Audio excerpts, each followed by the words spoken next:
Hello everyone and welcome back to another Dark Souls learning guide. Today we're going to be talking about all the great Firelink starting items. Things that you can just pick up, grab for future use, things that are going to be beneficial right now, stuff that'll be beneficial later.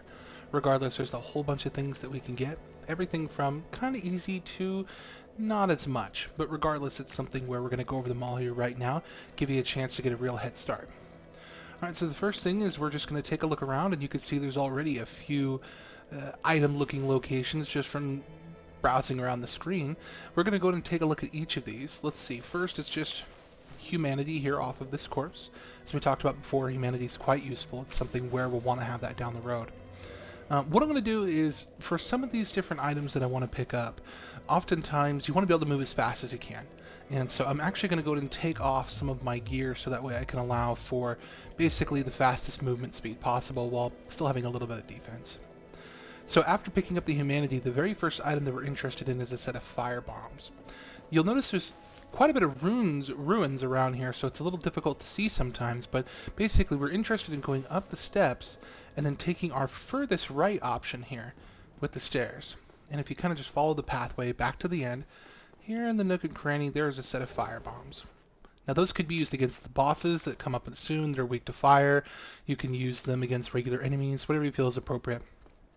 The next major item we want to pick up is actually some pre-usable souls. They're basically an item that you can activate whenever you wish, and they will provide you with more souls. It's for use just any way you would use souls. But the good news is, it's not something where you lose them if you don't actually use the item. So the item just stays in your inventory. So what we want to do is turn back around here to this set of stairs that we'd gone up before for the bombs, and instead choose the stairs right next to it, and just follow the pathway up. Now there is an NPC over there that you can talk to if you wish, but that's not really relevant to what we're doing right now. Head all the way up the set of stairs and turn right around. You'll notice another set of stairs, and then go ahead and pick up your Soul of the Lost Undead. Now in this case, there's the next set of items can be accessed in a few different ways. The first is we can come down here, this set of steps, and then go over to the right. You'll notice it looks like there's two alcoves here. This is actually an elevator. It's just not activated yet. You can either choose to fall down here and then go to the area, or, and I prefer it this way because it's a bit easier for me, I like to come back up here to the top and just do a little bit of a jump. Now if you were to have fallen through the elevator, you would have come down and been able to walk out through this little hole. So what I want to do first is access some of these different chests. This one right here. As you can see, it's got some cracked red eye orbs. Those are used for if you want to be more of a player versus player character and invade other worlds and basically cause havoc and, fun in that respect. Every time you use one of those, you will automatically go to another world or get the option for it. So 4 different attempts there. This chest, it's got a Morning Star and Talisman. The Morning Star is basically a melee weapon that's focused pretty heavily on strength. And it also does the ability to bleed, and that's basically because of the spikes that are on it. It's an interesting item, not necessarily the highest amount of damage, but quite a bit of a different playstyle. So, then we have the Talisman. The Talisman is the item that's used for casting magical spells of the miracle variety. Meaning, if you want to heal yourself, you want to cast a buff, like a protection, lightning spells, things like that, you would use some form of Talisman. And in this case, the Talisman that's just labeled as Talisman, sort of the baseline level. The next chest, it's going to contain some Homeward Bones.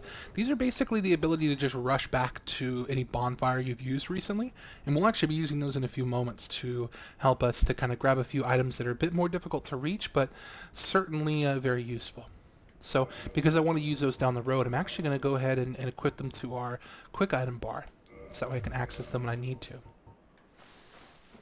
The last chest up here contains, as you can see, Lloyd's Talisman. This is more of a player versus player item and has a few functions outside of that, but it's a bit more of a situational type thing. It can be used to prevent the ability to use your Estus Flask. So if you were to throw it at your ground, if you were to throw it at someone else and in the middle of combat, they would not be able to go ahead and actually use their Estus Flask to heal. So it definitely has some benefits, but not necessarily something you want to use whenever. Now we've gone ahead and grabbed these. These are a bit more of the simple items. These don't take too much effort to get to. They're just able to be walked to. No real problem. The next set of items are a bit different. They are going to require you to run past some enemies, do your best not to get struck. Basically, just kind of, it's going to take a little bit more effort. So what's going to happen is down there you'll notice that there's a pile of bones. Those are actually enemies that are kind of lying in wait for you.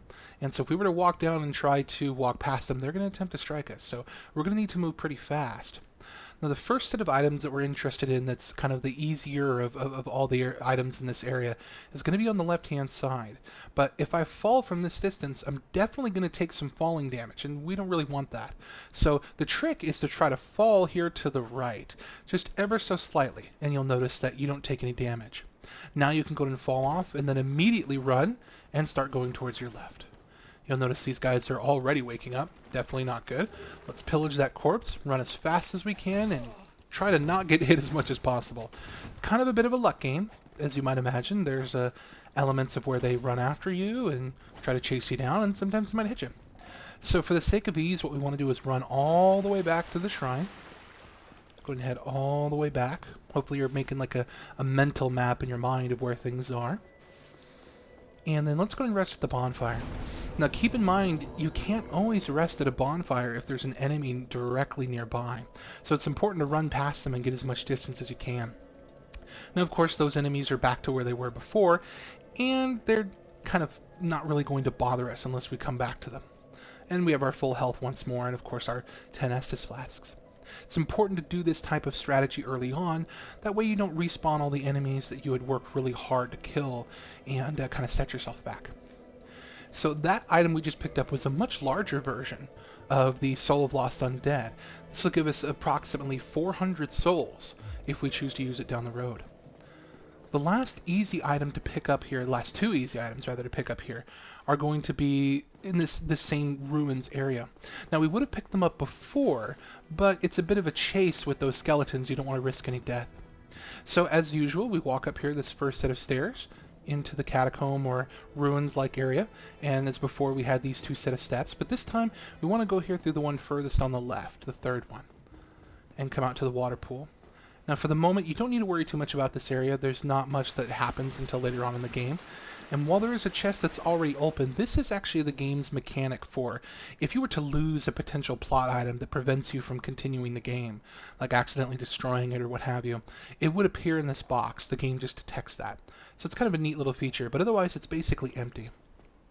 So what we want to do is head back out here, almost as if we're going to the skeletons again, but instead we're going to turn to the left-hand side.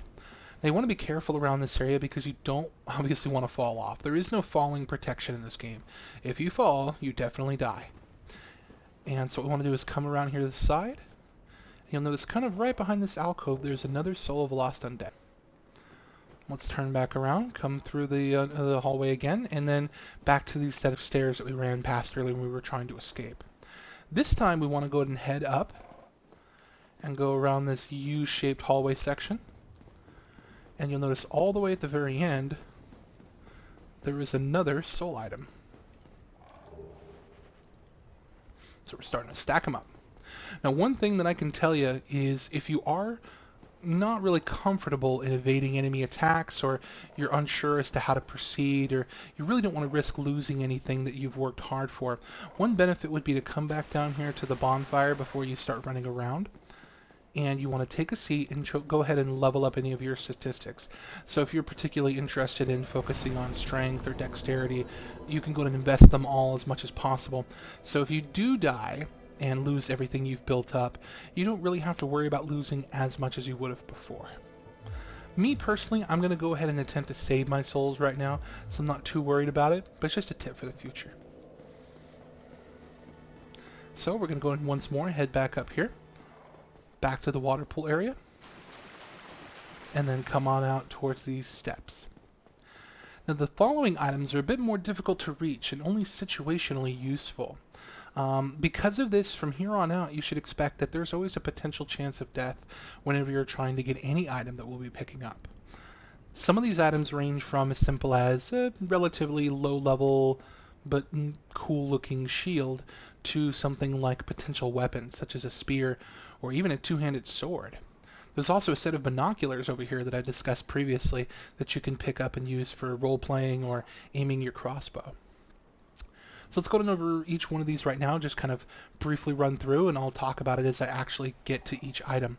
So the first one we're going to be focused on is actually down here to the steps to the left. So if you come to jump down very carefully, as you can see, you're already going to be experiencing people trying to attack. Run up, grab that round shield. Now it's good to not constantly go back and forth, so my recommendation would be just keep running, just keep risking. Come on over here to this next item, and you'll notice it's another large soul that you lost undead.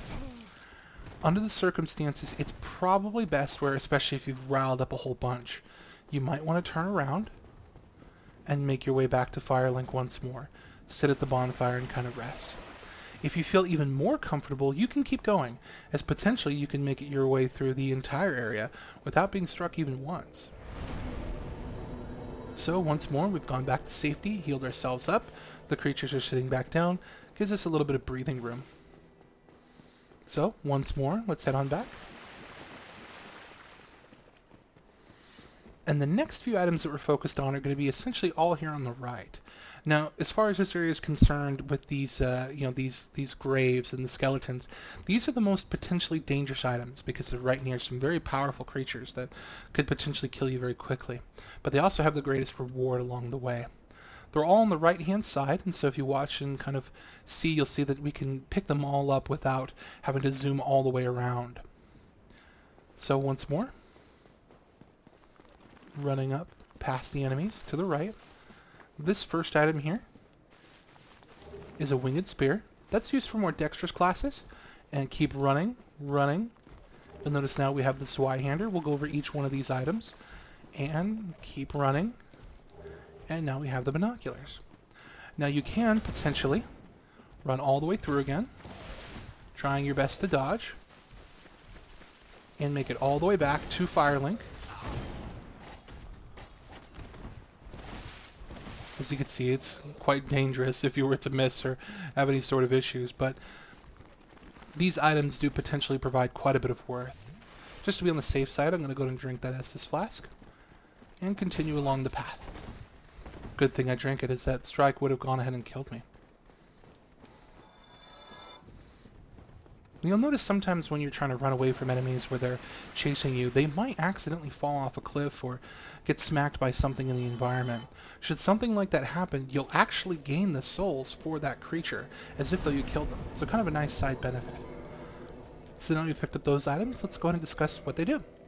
So first of all, we have the binoculars. Those are, as I mentioned before, a way to peer off into the distance for anything that you want to roleplay with. So let's go ahead and pull those up and use them. So essentially, you just get to look in the distance. This is helpful if you're trying to aim a crossbow shot, as crossbows don't inherently come with the ability to zoom in. The winged spear is also something that we picked up. Let's go ahead and attempt to equip that. Now right now my character is not really designed for it, but you can see the actual look of how it is on the character. If you were to go ahead and two-hand this, you'd get even further strength and the ability to deal quite a bit of damage in one straight strike. This is going to be someone who, this weapon's designed for someone who wants to go for a more dexterous or agile approach. The other item that we picked up is called the Zweihander, which actually looks really quite cool. Similar to a type of claymore. The Zweihander requires an immense amount of two-handed strength just to be able to go ahead and use. It's also considered one of the ultra great swords, meaning it's not just a large sword, it's an extremely large sword. And even with proper stats, you'll see the strikes take quite a bit of time to accomplish. Now there is a bit of a slower delay than normal because my strength isn't quite high enough yet, but even regardless, there's still quite a large wind-up time frame. This is meant to hit creatures really hard, but then back off and calculate on moving forward. So that accomplishes the different items that are off in this section of the starting area. The next thing that we'll go ahead and focus on, which is a bit more of a a mixed opportunity, meaning it's not the hardest item to get, but not an easy one either, is that one off in the distance. Now, all the way at the very top, there is another item. We're not going to focus on that right now, as it's a bit of an element of moving forward through the game and progressing. But the bottom one is something we can go ahead and attempt to get as we kind of leave the area. The next thing that we want to focus on is actually downstairs. If you head down Firelink Shrine, down these set of stairs, you'll notice that there's actually a cage or with a person inside. Interesting story involved there if you want to check it out. But what we want to do is actually keep going all the way down. Down here at the bottom of Firelink, there's several different areas that you can visit, but we're really only interested in the first area. So you want to come here to basically an elevator and step on the platform, and then go ahead and walk past it. Now, because we're going to be coming down here at least once, it's often a good idea to go ahead and send this elevator back up. And to do that, you just wait for it to stop, and then quickly run over it as you walk out. You'll notice it gets sent back up. Should you not, or do that on accident, not want to send it back up, you can use this switch when it gets to the very top to bring it back down.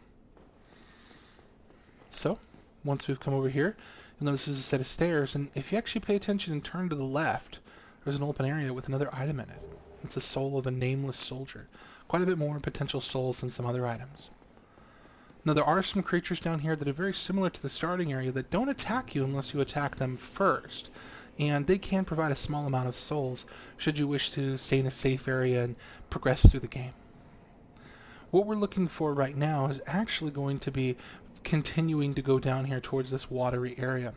If you come all the way to the left and through this alcove, you'll notice on the right hand side there is another enemy, but also a corpse, and on that contains something called an S-stock.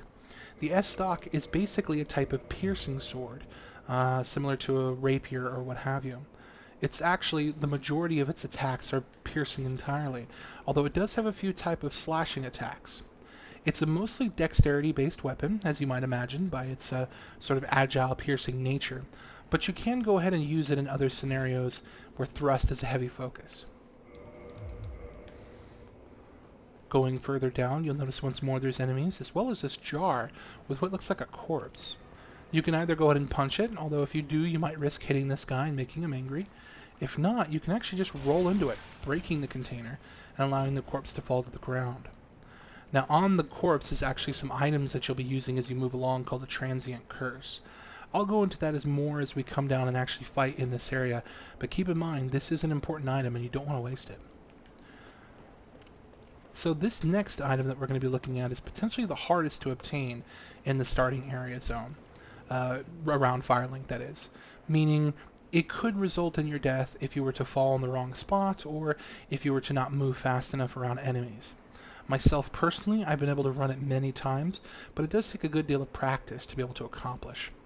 The benefit is if we can pull this off, our Estus Flask will become significantly stronger, and if you have a larger health pool, you might even be able to make it so it heals you entirely. So what we're looking to do right now is get to the edge here of this platform. Now if you look very carefully off on the distance, you'll notice there's almost this ghostly apparition. It's a little difficult to see, but essentially this area is filled with ghosts. Now at first you cannot attack them. As you can see, they come upon you very quickly. You cannot attack the ghost without actually using that transient curse item. It temporarily allows you to engage with ghosts. The downside is, even though you can't engage with them, they can hit you. And so it's important to keep that in mind. You also can't walk through them, you just simply can't hurt them. The item that we're interested in here is actually over to the right. So what we're going to be doing is essentially walking up to this area and very carefully running a path all the way towards the end. I'm going to go and demonstrate it quickly, and if you need to, you can always rewind and take a look. Careful stamina management is very important in this particular area because you want to make sure you never really run out. Along here is a small pathway. You need to be careful not to fall along the side, and all the way at the end is a Firekeeper soul. What you want to do is very quickly use one of your homeward bones and get sent back to the starting area. Now that was quite fast, but if you can accomplish it, that Firekeeper soul can be used at the woman that's inside the cell to be able to go ahead and increase the power of your Estus Flask. Simply walk up, choose to talk with her. Now she can't actually speak to you right now, And so you just want to choose the option Reinforce Estus Flask, and then choose Yes. So you'll see now it says Estus Flask +1. Excellent. So these are the major items that you want to go and pick up right away. This is of course assuming you don't have the master key or things that can allow you to move and progress further through the game. There are potentially far more items at that point, but that's a bit outside of the scope of what it is that we're looking to do right now. So this covers the major basics of just the first starting area, getting as much as you potentially can, kind of moving forward and really preparing yourself for the long game. What we're going to do next is the next video is going to actually be the beginning of the playthrough itself. I'm going to go ahead and select a slightly different class, that way I can represent to you a bit more of the major mechanics. We're going to go with the Knight. But we're going to go ahead and attempt to launch the game and essentially treat it as if though it's our first time through. I'll be giving you guidance on what to do along the way, what options for gear, and just some general help as if though I was sitting right next to you trying to give you some tip in your home. At this point, if you have any other questions or concerns, you can always go ahead and reach out to me through comments. You can send me a message, or if you're really enjoying these videos and you feel like they're in depth and they're helpful, please don't hesitate to leave me a like or a comment. And if you really want to keep watching both these learning guides as well as potential speed runs and future videos that I have set up for not only Dark Souls but many other games as well, please don't hesitate to subscribe to my channel, and I hope to see you again here soon. Have fun.